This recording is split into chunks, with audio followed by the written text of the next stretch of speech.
আজকের পর্বে করে দেখাবো ঠান্ডা ঠান্ডা ডাবের পুডিং।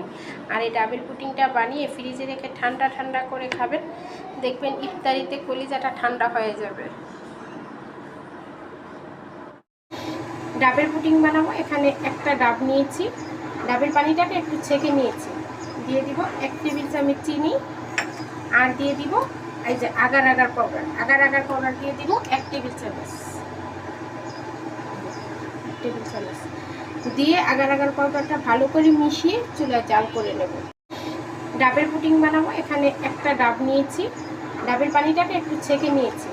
দিয়ে দিব 1 টেবিল চামচ চিনি, আর দিয়ে দিব এই যে আগার পাউডার দিয়ে দিব 1 টেবিল চামচ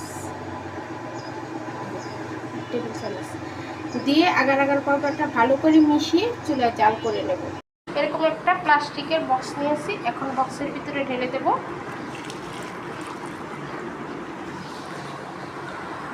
ডাবের পানিটা একটু ঠান্ডা হলে, এটা একটু ঠান্ডা হলে জমে যাবে, তাই আমার যে নারিকেলের শাঁসটা আছে এটাকে আমি দিয়ে দেব। আগেই দিয়ে দেবেন, তা না হলে কিন্তু জমাট বেঁধে যাবে।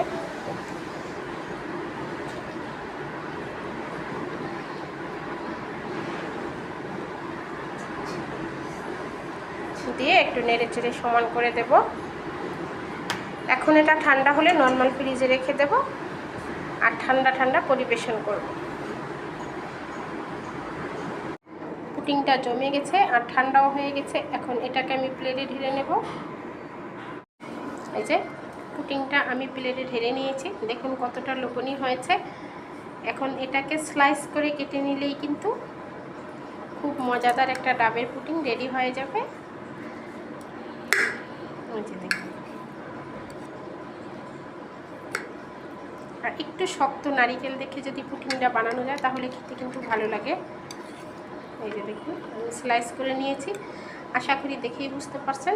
আজকে এই পর্যন্তই। সবাই ভালো থাকবেন, সুস্থ থাকবেন। আল্লাহ হাফেজ।